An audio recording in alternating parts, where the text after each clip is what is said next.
नमस्कार मेरे प्यारे छात्रों, धैर्य कोचिंग संस्थान प्रयागराज के इस YouTube चैनल पे आप सभी छात्रों का हार्दिक स्वागत है।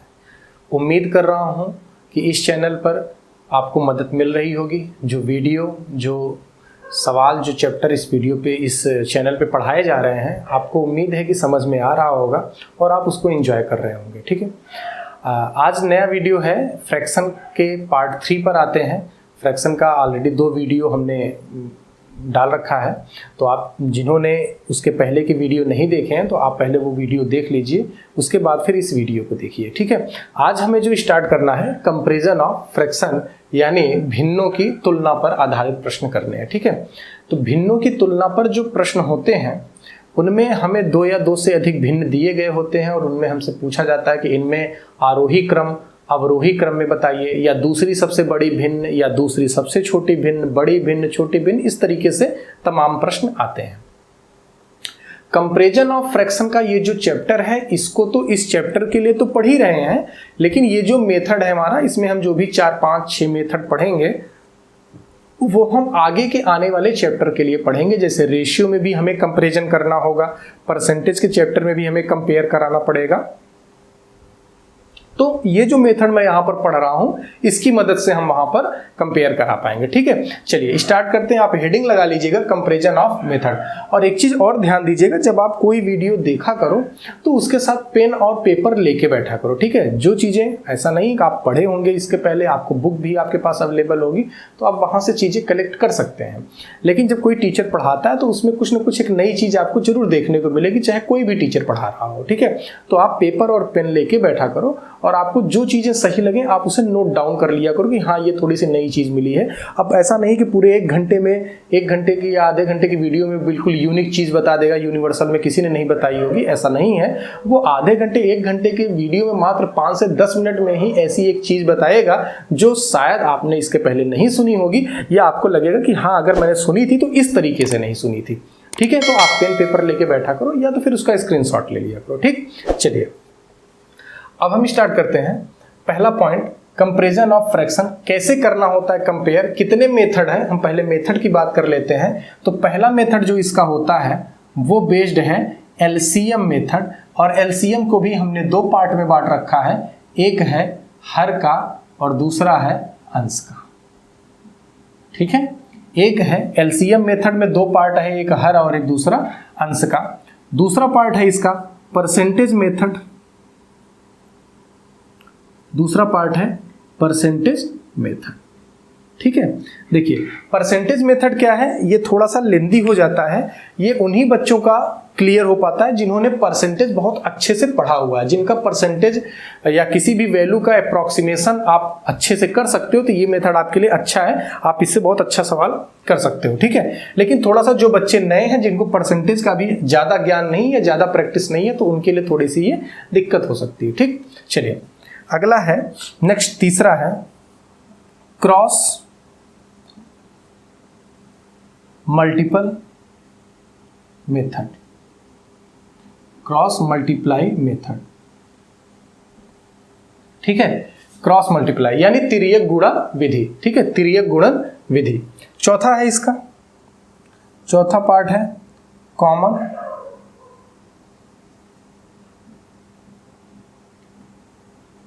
Difference method.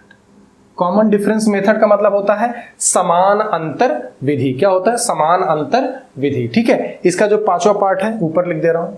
ठीक है, इसका 5वां पार्ट जो है, 5वां पार्ट है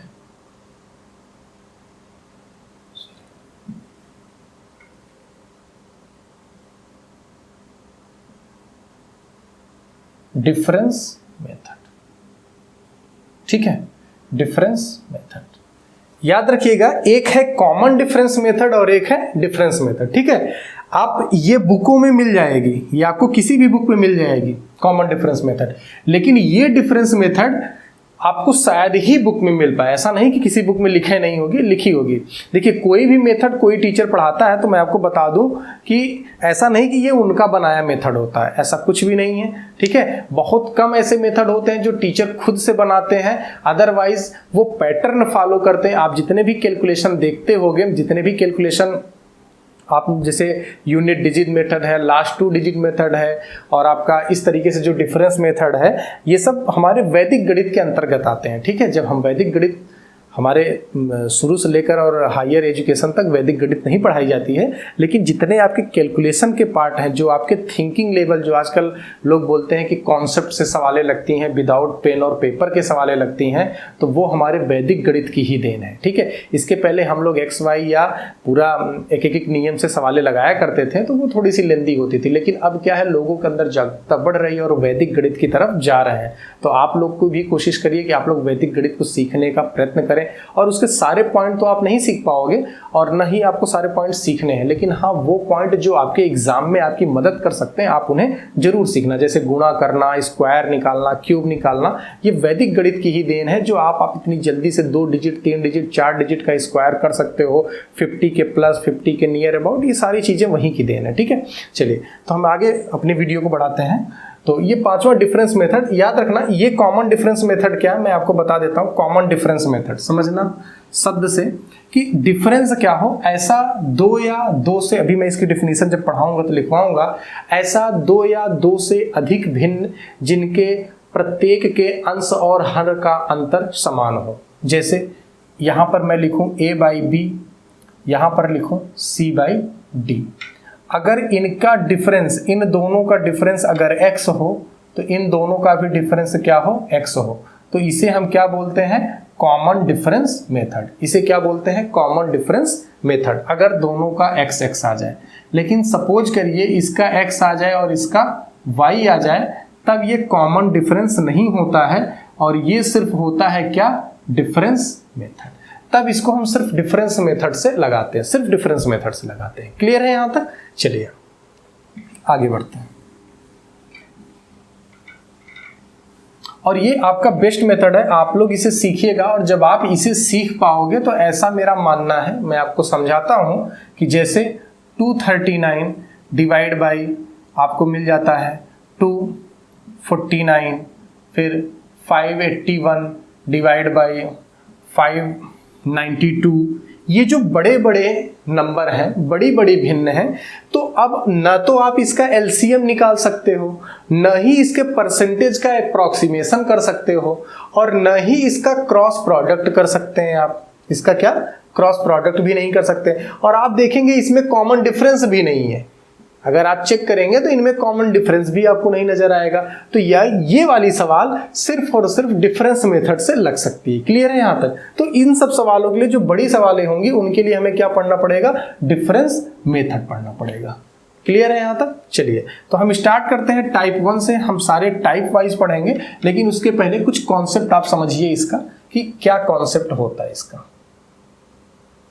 ठीक है, मैं पहले आप कॉन्सेप्ट ऑफ फ्रैक्शन आपको समझाता हूं कि फ्रैक्शन का क्या कॉन्सेप्ट बनता है, ताकि आपको सभी मेथड को समझने में आसानी मिले, क्योंकि जब आप चीजें जानते रहोगे तो आपको समझने में आसानी मिलेगी। ठीक है, चलिए जैसे सपोज करिए मेरे पास क्या चीज है, अंश है और क्या है, हर है। ठीक है, अंश को हम इंडिकेट करते हैं x से और हर को इंडिकेट करते हैं y से। अंश की इंग्लिश तो नॉमिनेटर होती है, इसे n से डिनोट किया जाता है, और इसे क्या बोला जाता है, डिनोमिनेटर। ठीक है, हमने x y ले रखा है, उससे कोई दिक्कत नहीं। ठीक, तो x ले लिया और y ले लिया। अब मैं आपसे ये कह रहा हूं कि अगर x और y, मैं आपको 4 पार्ट बता रहा हूं, x और y में क्या है कि सपोज करिए अगर y आपका क्या है, समान है, y आपका क्या है, ये पहला पार्ट है।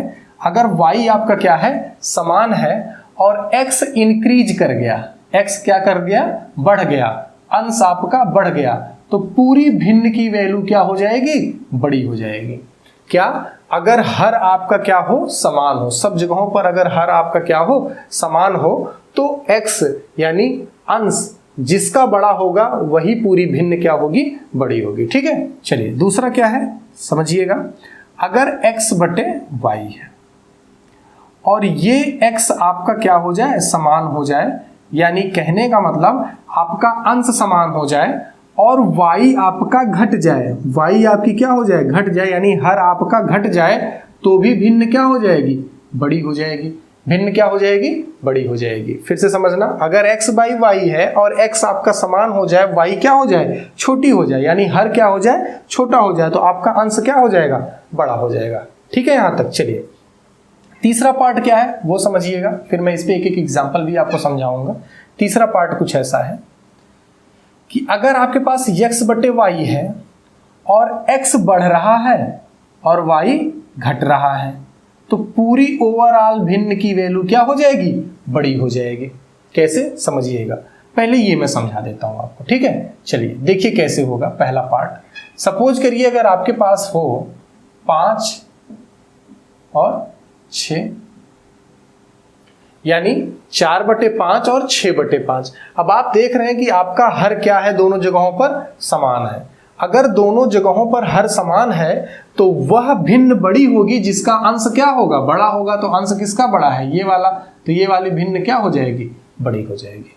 ठीक है, उसके बाद दूसरा पार्ट हमारा ये है कि अगर अंश समान हो जाए, यानी अगर मैं लिखूं 7/6 और 7/9, अगर मेरा अंश समान हो जाए यानी 7 7 सेम हो गया, तो जो y का मतलब हर, जो हर छोटा होगा वह भिन्न क्या हो जाएगी, आपकी बड़ी हो जाएगी। जो हर छोटा होगा वह भिन्न क्या होगी, बड़ी होगी। किसका हर छोटा है, ये वाला, तो ये वाली भिन्न क्या हो जाएगी, बड़ी हो जाएगी। ठीक है, चलिए अब इस पे आते हैं। अब मेरे दिमाग में दूसरी चीज ये चल रही है कि अगर आपका अंश बढ़े और आपका हर क्या हो जाए, घटे, तो उस कंडीशन में हमारे पास क्या आएगी, वह भिन्न बड़ी होगी। जैसे समझना, मैंने लिखा है 7/13, मैंने ये वैल्यू लिखी 7/13। अब ये टाइप है कि जब आपका अंश बढ़े, यानी मैं लिख दूं 9, और आपका हर क्या हो जाए, घट जाए, यानी मैंने लिख दिया कितना, 12। ठीक है, या 12 ना लेके मैं क्या लिख दे रहा हूं, 11। ठीक है, अगर मैंने ये चीज लिखी है, क्या लिखी है कि 7/13, ठीक है, 7/13 में मेरा अंश क्या हो गया, बढ़ गया। अंश आप देखो बढ़ गया और हर क्या हो गया, आपका घट गया। अगर ऐसी सिचुएशन बनती है तो ये वाली भिन्न क्या हो जाएगी, बड़ी हो जाएगी। ये वाली भिन्न बड़ी हो जाएगी। क्लियर बात समझ में आ रही है। चलो चौथा पार्ट क्या है वो समझिएगा। अगर x है और y है और इस बार x आपका कम हो जाए, x क्या हो जाए, कम हो जाए, और y क्या हो जाए, बढ़ जाए, तो ये भिन्न क्या हो जाएगी, छोटी हो जाएगी। ठीक है, यहां पर मैं एक चर्चा करना चाहता हूं कि इसको याद रखना, अगर आपका अंश डोमिनेटिंग है, अंश डोमिनेटिंग का मतलब एग्रेसिव है, अगर आपका अंश एग्रेसिव है यानी बहुत ज्यादा दबाव डाल रहा है, जैसे यहां पर देखो अंश क्या कर रहा है, दबाव डाल रहा है, 7 से 9 पहुंच गया, और हर अपना दबाव नहीं डाल पा रहा है, क्या 13 से 11 हो गया, तो अगर ऐसी सिचुएशन है तो वह भिन्न क्या हो जाएगी, बड़ी हो जाएगी। अब आप यहां पर देखो अंश भारी पड़ रहा है, सॉरी अंश क्या हो रहा है, यहां पर छोटा पड़ रहा है, और हर क्या हो रहा है, भारी पड़ रहा है, तो वह भिन्न क्या हो जाएगी, छोटी। अगर हर भारी पड़ेगा, अगर डिनोमिनेटर भारी पड़ेगा तो वह भिन्न क्या होगी, छोटी होगी, और अगर अंश भारी पड़ेगा तो वह भिन्न क्या होगी, बड़ी होगी। जैसे इसका एग्जांपल देखिएगा, जैसे अगर मैं लिखूं 6/11 और अगला है 4/30, और मैं आपसे बोलूं कि इसमें कौन सी भिन्न बड़ी है, तो आप यहां पर देखो कि अंश आपका क्या हो गया, छोटा हो गया, और हर क्या हो गया, आपका बड़ा हो गया। तो जब आपका देखो ध्यान से, हर बड़ा हो गया, अंश छोटा हो गया, हर क्या है, डोमिनेटिंग है, हर क्या हो रहा है, बढ़ रहा है। अगर हर बढ़ रहा है, अंश कम हो रहा है, तो ये वैल्यू क्या हो जाएगी, छोटी, और ये वैल्यू क्या हो जाएगी, बड़ी हो जाएगी। क्लियर बात यहां तक समझ में आ रही होगी। ठीक, चलिए आगे बढ़ते हैं। अब इसका पांचवा जो केस है वो डिफिकल्ट है। पांचवा केस कुछ इसका ऐसा है कि अगर आपके पास x/y लिखा हो और x भी बढ़े y भी बढ़े, या x/y में ये भी घटे और ये भी घटे, यानी दोनों बढ़े या दोनों घट जाएं, ये है आपका पांचवा केस, और इसी केस के लिए हम डिफरेंस मेथड पढ़ते हैं। अगर ये कॉमन डिफरेंस हुआ तो कॉमन डिफरेंस पढ़ लिए, और अगर कॉमन डिफरेंस नहीं हुआ तो फिर डिफरेंस मेथड जो हमने बताया वो लास्ट में आपको समझना है। ठीक है, चलिए तो इसको हम लास्ट में देखेंगे, बाकी मैंने चारों आपको समझा दिया। ठीक, चलिए आगे बढ़ते हैं नेक्स्ट टाइप पे। टाइप फर्स्ट लेते हैं। ये तो हमारा क्या था, एक कॉन्सेप्ट था, एक बेसिक कॉन्सेप्ट था फ्रैक्शन को लेकर। अब हम आते हैं टाइप फर्स्ट पे।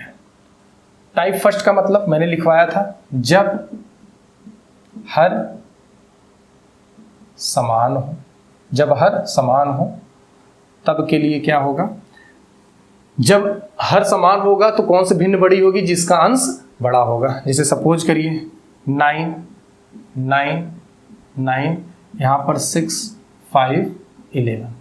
अब आपसे कोई पूछे कि कौन सी भिन्न बड़ी है, तो आपको क्या पता, जब हर समान रहेगा तो वह भिन्न बड़ी होगी जिसका अंश बड़ा होगा। तो किसका अंश बड़ा है, ये वाला अंश बड़ा है, तो यह भिन्न क्या हो जाएगी, बड़ी हो जाएगी। यह वाली भिन्न क्या हो जाएगी, बड़ी हो जाएगी। कब, जब हर समान होगा। ठीक है, तो ये वाली भिन्न बड़ी हो जाएगी। ठीक, चलिए इसी का दूसरा पार्ट क्या था, जब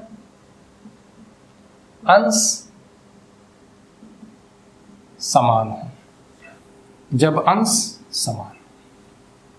ठीक, जब अंश समान हो। अंश समान होने का मतलब, जैसे मान लो यहां पर 11 11 11, यहां पर लिख दिया 6 2 4। अब मुझसे कोई पूछे कि कौन से भिन्न बड़ी है, तो मैंने अभी आपको बताया था कि जब आपका क्या हो, अंश समान हो तो वह भिन्न बड़ी होगी जिसका हर क्या हो जाए, छोटा हो जाए। क्योंकि अगर हर बड़ा हो गया तो वो डोमिनेटिंग हो जाएगा, अगर हर डोमिनेटिंग हो गया तो वह भिन्न छोटी कर देगा। अगर हर क्या हो गया, आपका डोमिनेटिंग हो गया तो वह क्या हो जाएगा, भिन्न को छोटी कर देगा। तो मुझे भिन्न बड़ी पहचाननी है, तो भिन्न बड़ी पहचानने के लिए मेरे पास कंडीशन क्या होनी चाहिए, उसका हर छोटा होना चाहिए। अगर हर छोटा हो जाएगा तो ये वैल्यू बड़ी हो जाएगी, ये वैल्यू क्या हो जाएगी, बड़ी हो जाएगी। क्लियर है यहां तक? चलिए आगे बढ़ते हैं, नेक्स्ट पे बात करते हैं। अगला लेते हैं, टाइप 2 पे आते हैं, टाइप 2 पर। ठीक है, अब टाइप 2 कैसा है कि अगर आपका न तो हर समान हो न ही अंश समान हो, न ही हर समान हो न ही अंश समान हो, तो मैं बताता हूं आपको। जब न तो हर समान हो और न ही अंश, यानी आपके पास न तो हर समान हो और न ही अंश समान हो, तब आप क्या करोगे, तो उसकी दो कंडीशन बनती है। आप समझिएगा, हम हर का एलसीएम लेंगे या अंश का एलसीएम लेंगे।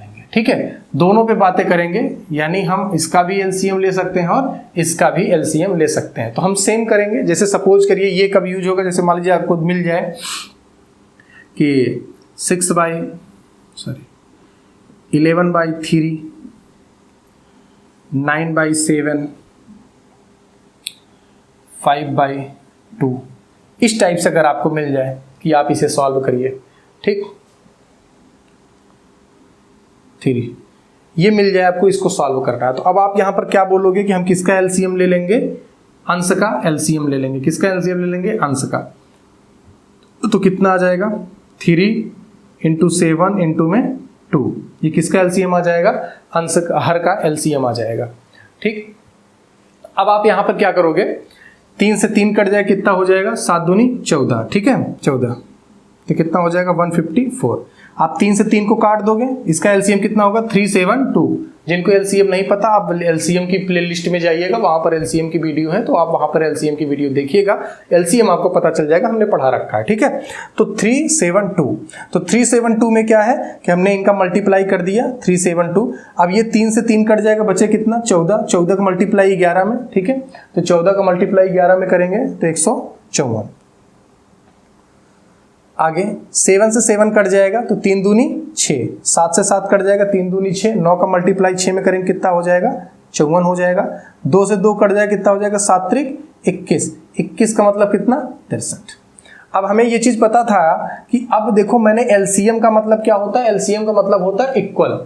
ये लैंग्वेज प्रॉब्लम होगी, जब हम आगे लैंग्वेज पढ़ेंगे तो वहां पर जब हम एलसीएम की बात करते हैं कि हमें यहाँ पर एलसीएम, जब आप ये बोलोगे कि ये एलसीएम मेथड से लगेगा तो एलसीएम मेथड का मतलब ही होता है कि हमें सारी चीजें क्या करनी है, बराबर करनी है। क्लियर है यहाँ तक? चलिए, तो हमने क्या किया, सबके हर बराबर कर लिए। अब मुझे ये पता है कि जब सबके हर समान हो गए तो कौन सी भिन्न बड़ी होगी, जिसका अंश बड़ा होगा। ठीक है, तो किसका अंश बड़ा है, इसका 154, तो ये वाली भिन्न क्या हो गई, बड़ी हो गई। क्लियर है? तो अब आप समझ पा रहे हैं कि यहां पर हमने किसका एलसीएम निकाला है, हर का एलसीएम निकाला है। लेकिन जरा सोचो कि ये सवाल कुछ ऐसी हो जैसे मैं कर रहा हूं। सपोज करो 2/11, 6/19, 5/23। अब ये सवाल है अगर आपके पास, अब आप जरा गौर करो कि क्या यहां पर हर का एलसीएम निकाल सकते हो? नहीं निकाल सकते, हर का एलसीएम नहीं निकाल पाएंगे, बहुत डिफिकल्ट होगा। तो अब आप उसके लिए क्या करेंगे, अंश का एलसीएम निकालेंगे। अंश को क्या करेंगे, बराबर करेंगे। इस चीज को गौर करना, लड़के अधिकतर कोशिश किसकी करते हैं, हर को ही बराबर करने की कोशिश करते हैं। किसको बराबर करने की कोशिश करते हैं, हर को बराबर करने की कोशिश करते हैं। जबकि एक चीज याद रखना, कैलकुलेशन जब भी आप करिएगा तो अपने मन से मत करिएगा कि जो चीज आपको पता है उससे कैलकुलेशन करेंगे तो चीजें डिफिकल्ट हो जाएंगी।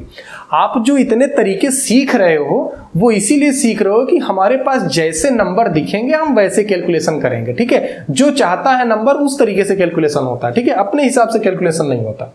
तो क्या है यहाँ पर 11, 19, 23। अब नीचे का एलसीएम लेना मुश्किल है तो हम क्या करेंगे, ऊपर का एलसीएम ले लेंगे। ऊपर के एलसीएम में क्या है, मैं ऊपर की चीजों को बराबर करूंगा। बराबर का मतलब 2, 6, 5, इनको बराबर करने का मतलब क्या होता है, 2, 6, 5 का एलसीएम। और 2, 6, 5 का एलसीएम कितना होता है, 30 होता है। यानी मैं दोनों को 30, 30 करूंगा। तो इसमें कितने का गुणा, 15 का, और इसमें कितने का गुणा, 15 का। इसमें कितने का, 15 का, और इसमें भी कितने का, 15 का। तो ऊपर कितना हो जाएगा, 30 डिवाइड बाई 15 का मल्टीप्लाई कर देंगे तो 5, 165। इसमें भी कितने का, 5 का गुणा करेंगे, और इसमें कितने का, 5 का गुणा करेंगे तो 6 पंचे 30 और 19 पंचे 95। ठीक है, अब इसमें कितने का गुणा, 6 का। इसमें कितने का गुणा, 6 का। ठीक है, जब 6 का गुणा कर देंगे तो ये वैल्यू कितनी आ जाएगी, 6 पंचे 30 और 6 त्रिक 18 का 8, 6 दूनी 12, 1 13। क्लियर है यहां तक? अब आप जरा गौर से देखना कि अगर आपका अंश समान हो जाए, अगर अंश समान हो जाए तो कौन सी भिन्न बड़ी होती है, जिसका हर छोटा होता है। फिर से समझिएगा, जिसका अंश समान हो जाए, अगर दिए गए सभी भिन्नों का अंश बराबर हो जाए तो वह भिन्न बड़ी होती है जिसका अंश छोटा होता, जिसका हर छोटा होता है। तो किसका हर छोटा है, इसका हर छोटा है। तो यह भिन्न क्या हो जाएगी भैया, बड़ी हो जाएगी। ठीक है यहां तक? तो मैं आपको बस यही समझा रहा हूं कि जब न तो हर समान हो और न ही अंश समान हो, तब के केस में हमेशा, आप बाकी के और भी मेथड पढ़ेंगे तो ये सवालें हम क्रॉस प्रोडक्ट से भी लगाएंगे, क्रॉस मल्टीपल मेथड से भी लगाएंगे, डिफरेंस से भी लगाएंगे, सबसे लगाएंगे। लेकिन कहने का मतलब ये चीज भी आप जानते रहिए, आगे के चैप्टर में जरूरत पड़ेगी इसकी कि आप कब हर का एलसीएम निकालते हो और कब अंश का एलसीएम निकालते हो। ठीक है, अगर हर बराबर करोगे तो जो अंश बड़ी होगी वह भिन्न बड़ी होगी, और अगर अंश बराबर करते हो, अगर अंश बराबर करते हो तो वह भिन्न बड़ी होगी जिसका हर छोटा होगा। ठीक है यहां तक? चलिए नेक्स्ट टाइप पे आते हैं, तीसरे पे।